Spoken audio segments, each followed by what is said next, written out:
on Epicureanism and Stoicism, sort of a compare and contrast. Let's see, I'm going to be doing this with the in-computer microphone, so yeah, sorry, pull that a little bit closer. See how this works out. Okay. Or how to be happy. So this particular set of lectures and philosophers differ from many of the philosophers that I had you study and that we often study in philosophy. These guys are more interested in developing a way of life that is best to live. What does it mean to lead the good life? And that's different from people trying to explore metaphysics and whether or not we exist and do we actually have free will? And, that's a different set of ideas and a different kind of an enterprise. And a lot of the works that are we see in Epicureanism and Stoicism, there's just a little bit of work really from Epicurus himself, even though it was reported that he had published up to 300 written works. We just have a few letters and some scattered bits. Stoicism, oh wait, there is another Epicurean later on in the Roman era by the name of Lucretius, who wrote a poem on the nature of things, to Rerum Natura, that gives a fuller picture, I think, of their metaphysics and ideas about the world. Stoicism kind of starts at about the same time as Epicureanism. It's said that Epicureanism and Stoicism and Cynicism really were offshoots, different interpretations of Socrates and his dedication to virtue and how we ought to live our lives in that way. Plato and Aristotle, they're so smart, they were up to their own things. And Stoicism sort of starts in ancient Greece, but at least in part due to its being more in accord with Roman ways of thinking, it becomes much more popular in the Roman Empire than Epicureanism or the Roman Kingdom, the Roman Republic, and the Roman Empire. And we have various works and philosophers throughout. I had you focus on works by Epictetus, who is actually a Roman philosopher, and there's a particular reason for that.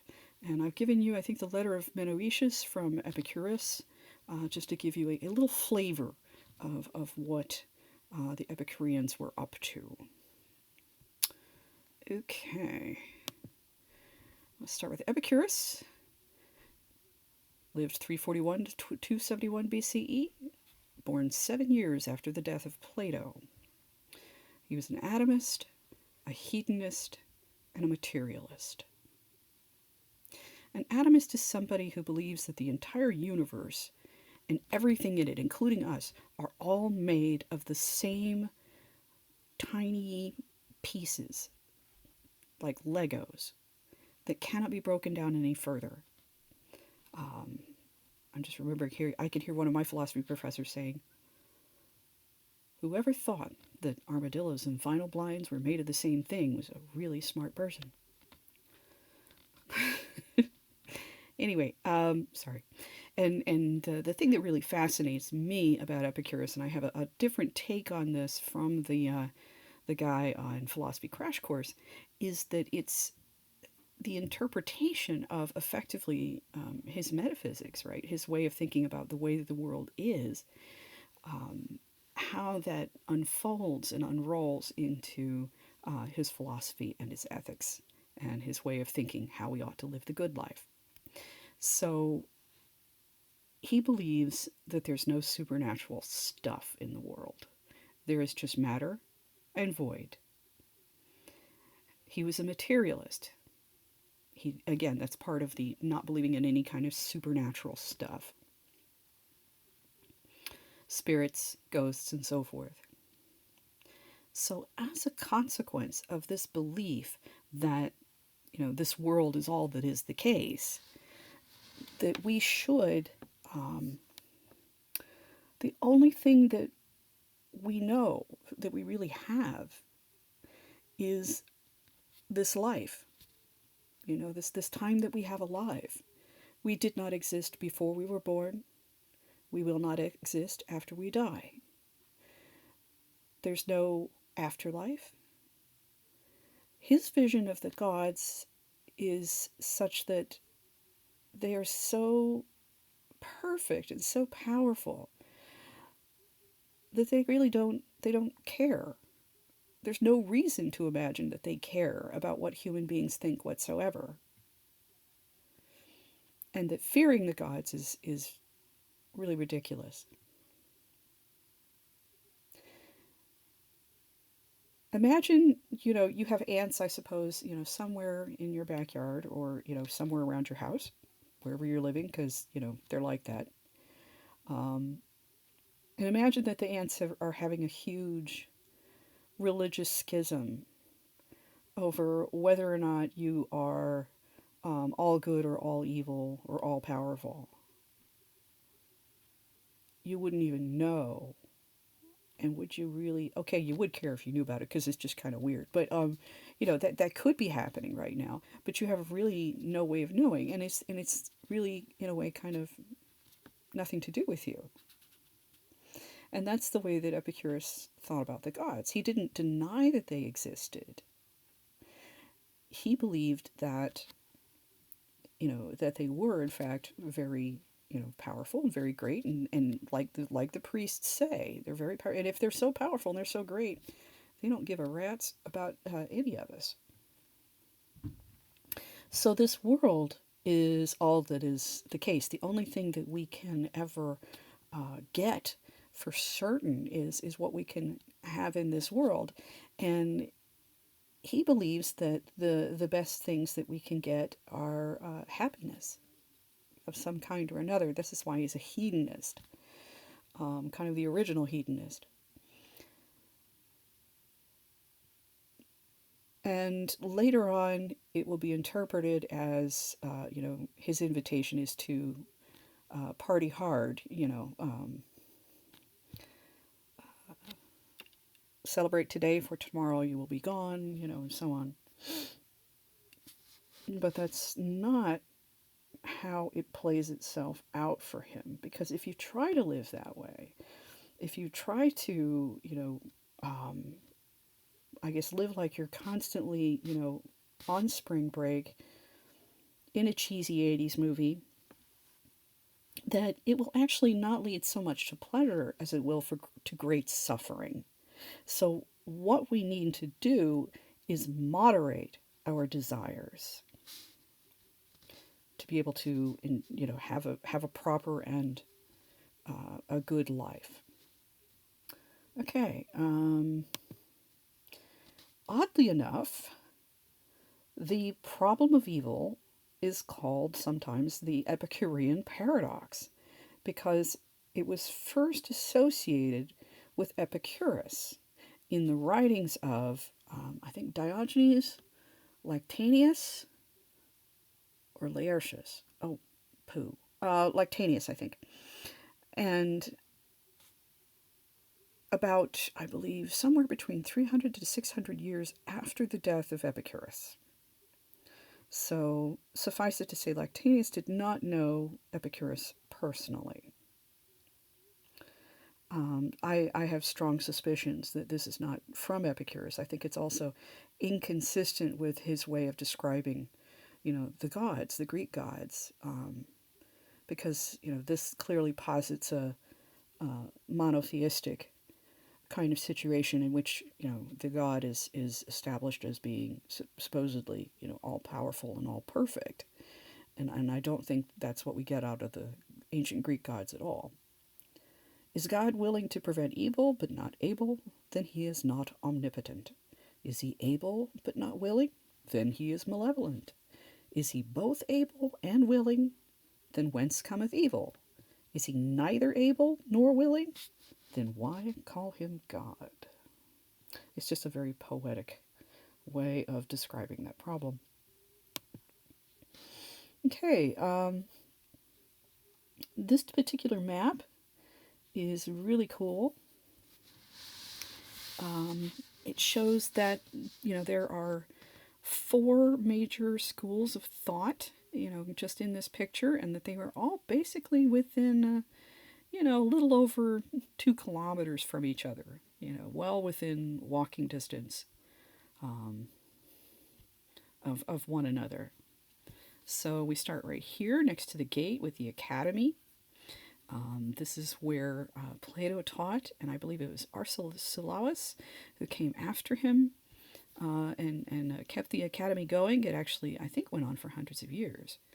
Um, Epicurus, right inside the gate here, bought a piece of property and developed a beautiful garden here, or a garden. I don't know really how beautiful it was. And this is where Epicurus and his students, or his friends and what have you, met to be able to, talk about philosophy. They met in the garden. And it was a vegetable garden, actually, at least in part, because Epicurus thought that was really good for talking about, cycles of life and death and destruction, and, how these things kind of are part of nature, and we need to figure out how to live in concert with these ideas and not fear them. So that's Epicurus's garden. Sometimes it's said to be about halfway between the academy and the Stoa Poikile. Now, the Stoa Poikile is where the Stoics started their philosophy. Up here in the Agora, which is, the main kind of plaza. This is the Acropolis up here on top of the hill. That is a temple to Athena, I believe. And the Stoa Poikile, I'll have a picture of it for you in a second, is a really interesting structure.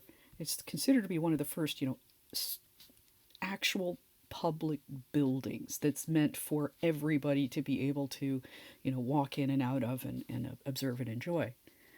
And up here we have the Lyceum, which is where Aristotle was teaching. So we have the Aristotelians, we have the Stoics, we have the Epicureans, and we have the Academy, all within a 2 kilometer radius, all within a walking distance of each other, and these absolutely unique and very vital and influential movements, all developed very close to one another. There must have been something about Athens at that time. Fascinating. Okay. Well, Epicurus. So the only source of good that we can have in this world, given that it's totally of material nature, is pleasure. Now, but for Epicurus, pleasure isn't just, getting drunk, getting high, having sex, eating junk food. It was about sort of appreciating the things that you have, learning how to enjoy and derive pleasure from the simpler things of life. And also, this is true for Epicurus, this is true for the Stoics, I believe Aristotle and Plato. The sort of best thing you could have in life was a really good friend. Was, this sort of friend that kind of completes you, is your other half, that you bring the best out of each other. You sort of encourage each other to become your best selves. And that this is what we all ought to ascribe to, and that's really the best thing that we can have in this world.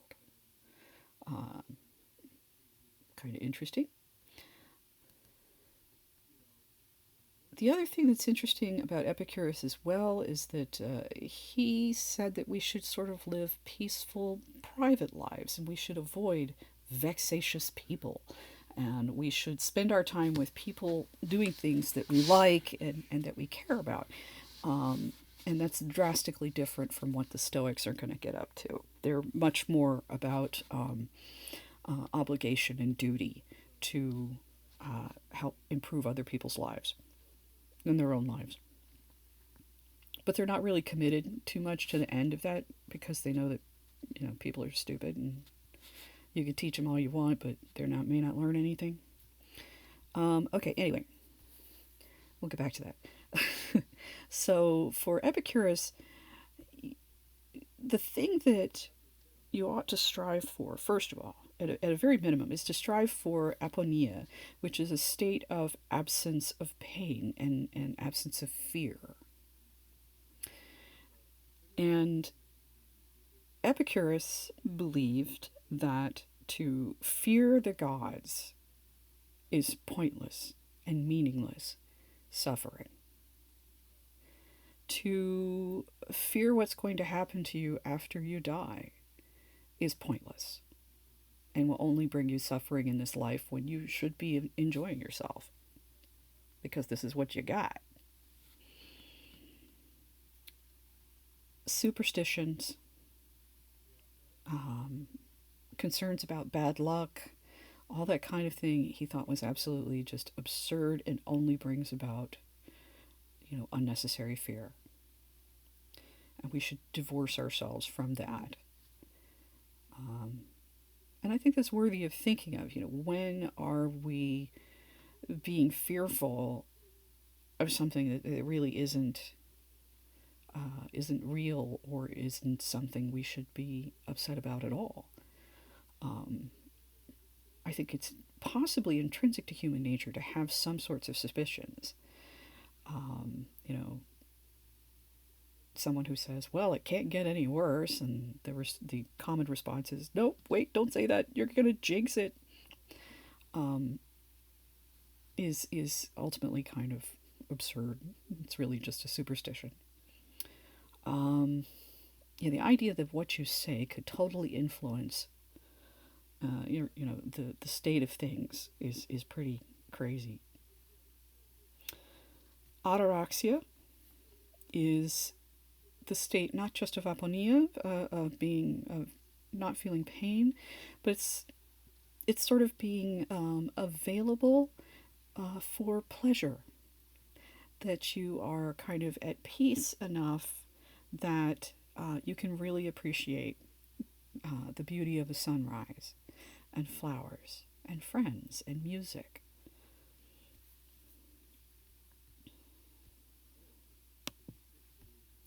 This is called the tetrapharmakos. It is, the medicine, I believe.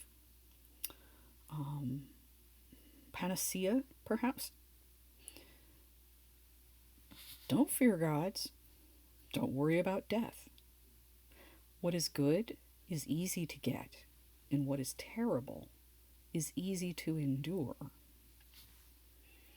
So the first two, kind of seem self-explanatory. And I think actually in the crash course, the host there talks about how Epicurus noted that we're afraid of, what's going to happen to us after we die. But he says, you're not going to be there. You will not be. There is nothing there to suffer. That's it. In fact, death is something, it is a relief from suffering, from the body, from, emotions, from concerns. None of that will touch you anymore. And it is perhaps, if not to be welcomed, then not to be feared. And that goes along with the idea of what is terrible is easy to endure, because it's at least got to end somehow, one way or another. And it's not going to, carry on into the next world for, an eternity of suffering or anything. But that it will end. So, what is good is easy to get is the idea that the real things that are good in life, nature and friendship and so on, um, aren't really expensive. They're not, something you have to put on credit at Neiman and Marcus or anything. It's appreciating the things that you already have. Learning to appreciate one glass of wine instead of the entire bottle. Learning to, appreciate bread. And the Epicureans thought cheese was pretty cool too. And if you ever study the Epicureans, for some reason, they get associated with a lot of jokes about cheese. I don't know why, but there it is. So that is a worthy kind of philosophy to study and to think about. You know, at least it has some lessons for us to think about. When are we fearful of things that really don't have any control of us, that really aren't real?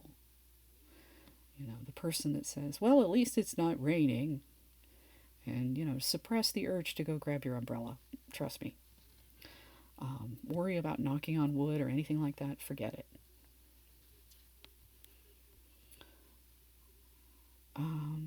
And thinking about the nature of life and death, Epicurus noted that we do not worry about the time before which we existed. That doesn't really seem to bother anybody. But that there is a time after which we will not exist, that does seem to trouble a lot of people. And he's saying it's the same. It didn't bother you that you didn't exist before you were born. Why should it bother you after you die? And that's kind of worth thinking about. Okay, so on to the Stoics. So this is a representation of the Stoa Poikile. Stoa really kind of means an open colonnade kind of system here, like the, Archon Basileus. And in this particular structure, Poikile means painted or paintings.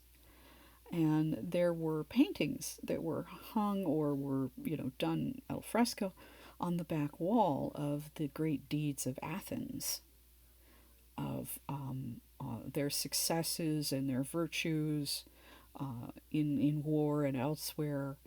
And it was made to, kind of help Athenians feel better about being Athenians. So this is a place where the Stoics would hang out, and this is where they came to have their name. It's also been argued that the Stoics really came from the Cynics. When Socrates died and people were reviewing his philosophy,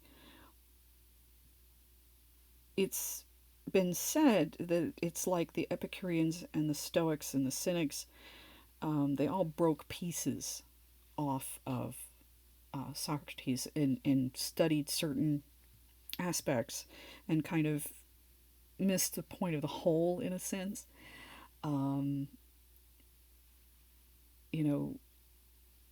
Cynics believed, and Cynos from dog, they said they lived like dogs. They believed that Socrates' idea of being dedicated to virtue above all other things was the hallmark of a truly good person, a good philosopher. That if you're going to be a philosopher, you got to walk the walk and talk the talk. And walking the walk means you need to give up worldly goods. You need to give up physical pleasures and live the life of the mind and dedicate yourself wholly to virtue, which I imagine might get easier if you lack material wealth. But anyway, the Stoics thought that was a good idea. Really emphasize and focus on virtue as a necessary part of life. However, they didn't think that we needed to run around in rags and sleep on the street to show our commitment to philosophy. That was kind of taking it a bit far. So let's see. Yeah, Zeno, I believe, was one of the first Stoics. There's Zeno of Elea and Zeno of Citium. I think it's Zeno of Citium that is the Stoic philosopher, and Zeno of Elea. I don't know if any of you are aware of the paradoxes and puzzles of Zeno's that were apparently authored by Zeno. You can take a look at those if you wish. Um, so the Stoics are kind of similar to the Epicureans in that they think you should really focus on controlling those things that are within your control and letting go the things that are not. So you ought to think about, if you're worried about your reputation, if you're worried about what someone else thinks of you, are those really within your control? Not really. You can only control yourself and your own actions. That's pretty much it. And if sort of dedicate your feelings or base your feelings off of things that aren't within your control, you're effectively enslaved by that. The slave has no control over the master, and the rest of the world will be the master of you. So you need to think very carefully about what is and what is not within your control. We can't control how people react to us. The best we can do is, the best we can do. And if they choose to misinterpret or reinterpret or whatever, what it is we do, there's not much we can do about it, if anything at all. And, not to freak out if they don't change their minds or what have you. The metaphysics of the Stoics,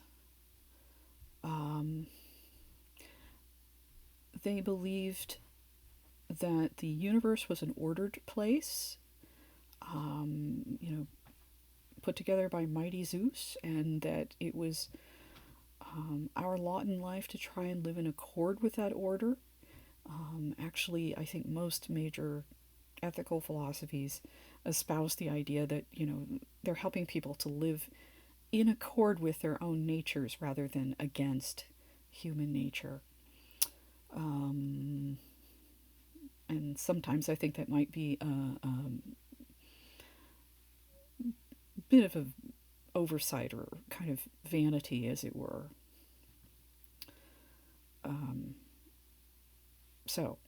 And Stoics, as compared to the Epicureans, really had a much more varied and longer lasting philosophy than the Epicureans did, because the Stoics, with their dedication to duty, to the polis, and to trying to make the world where you live a better place, as opposed to the Epicureans that said you should stay home and be quiet and live a nice, peaceful life, private life. This idea of dedicating your life to the betterment of your city, your city-state, was very much in line with the thinking of Romans at that time, or, Romans. Their dedication to improving Rome. So the Stoics were much more popular amongst the Romans than the Epicureans really were. Though, we do have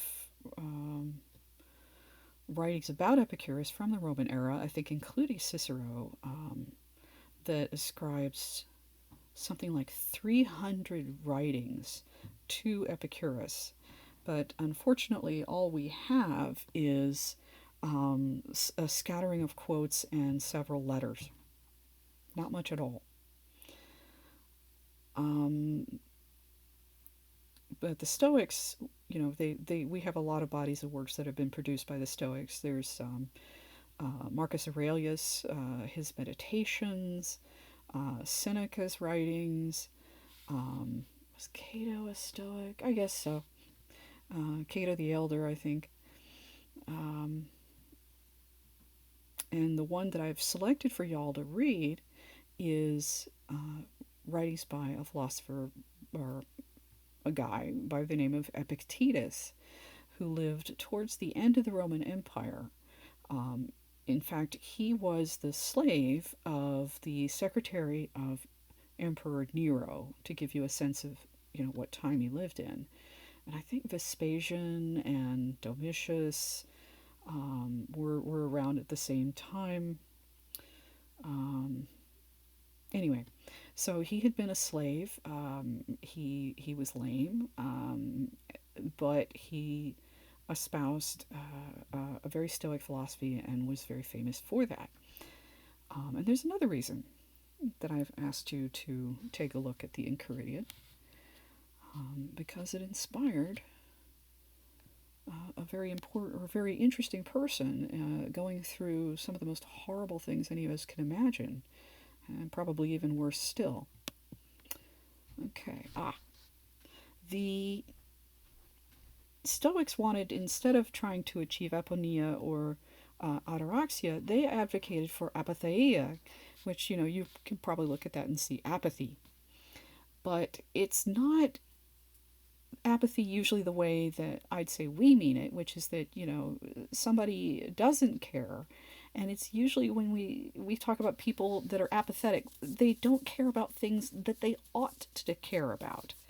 But in this case, they were talking about, sort of withdrawing your concerns about other things in the world that are outside of your control. I read something just a little bit ago that gave an interesting comparison between the Epicureans and the Stoics. They said, if there was a protest for something worthwhile, the Stoics would go. They would protest.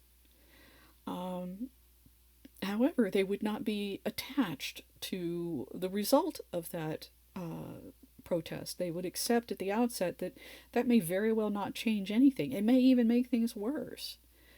But they'll accept that because that's outside of their control. But they've done what they can do, which is to protest. The Epicureans probably wouldn't protest at all. They just kind of, stay home. And there's a lot of other kinds of ideas that go along with this, depending on who you read.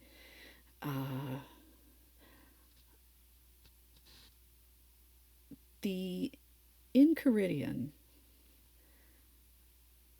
again, it's another one of those books that the title can be spelled in different ways.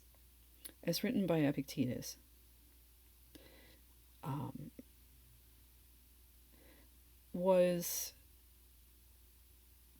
trying to think of how to describe this. Well, I'll just start it as a story, I suppose. James B. Stockdale of the U.S. Navy. Probably most, if not all of you, don't even know who that person was, but James Stockdale was a person who was captured during the Vietnam conflict and was held. He was the highest ranking officer that was captured and was held for the longest time. He was held for years in Hanoi as a prisoner of war. And he ascribes his survival and his his sanity to the Enchiridion by Epictetus.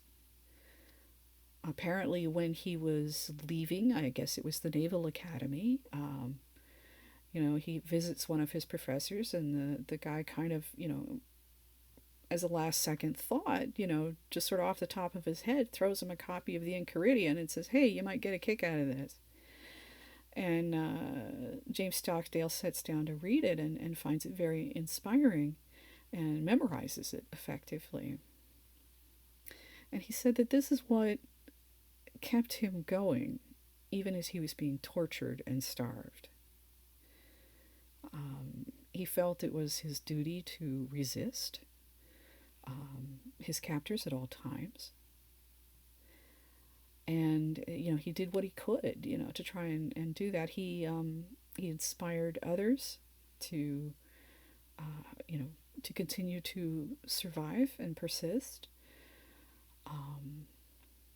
And, thought very carefully about, what do I have control over and how can I make things change, but, knowing that even if they don't, I've done my best.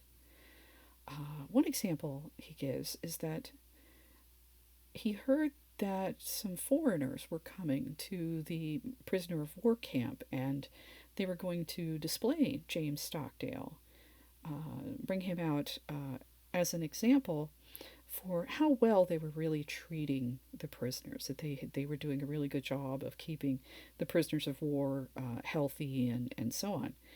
And he felt this was using him, and he felt that it was not true, that the prisoners of war were being kept well and safely.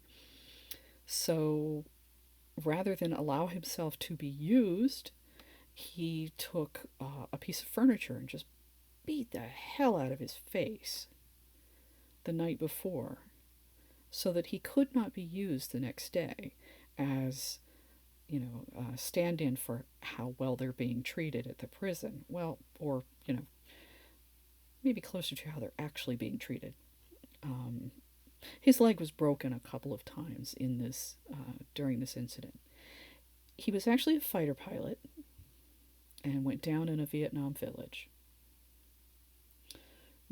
village, sorry. He was also present at the Battle of Tonkin Bay or Tonkin Gulf, which is a really interesting incident that might be worth y'all's while to read about. It's kind of the battle that never was and was used to justify the Vietnamese conflict. So Stockdale attributes his ongoing survival to reading the Enchiridion and trying to live by its recommendations. I don't imagine that any of us are going to suffer anything nearly like what James Stockdale did. But nevertheless, if it can provide guidance and assistance for someone in that dire of a situation, there's got to be something to it. So I recommend you read it at your relative leisure. I think I've posted to you in an email two links. Master of My Fate by Stockdale on Stoicism. Clearly, I think that y'all might benefit from reading that, both from a historical perspective and a philosophical perspective as well. Let's see, what do we got here? Oh, yep. This is commonly how the Epicureans are perceived later in history as an ethic for swine. That they were about sitting around drinking wine and having fun. But I guess there's worse fates. But no, that's not what they were about. They were up to much simpler lives. Okay. I think thus endeth the lesson. So, if people, what is philosophy good for? Okay. Well, it's a way of looking at the world. It's a way about thinking about things. It's a way of trying to understand how things around us go on and don't go on. It's about being free to doubt and recognizing what doubt is and what it does, and being willing to change our minds in the face of better information and data. Not cling to ideas just because they seem to be good at one time, out of some sort of sense of sentiment that's not right.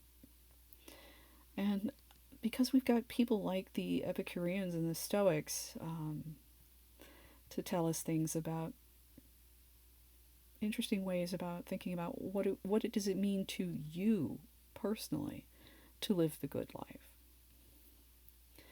and to be happy, and what's really important to you.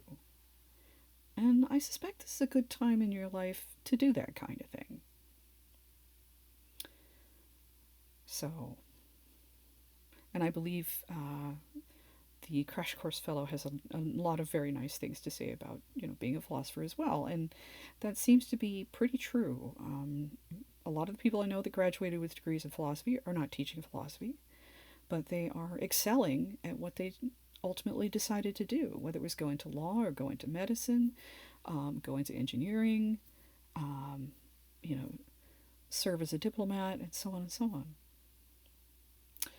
So, this is the Epicureans and the Stoics, and I'll talk to you later.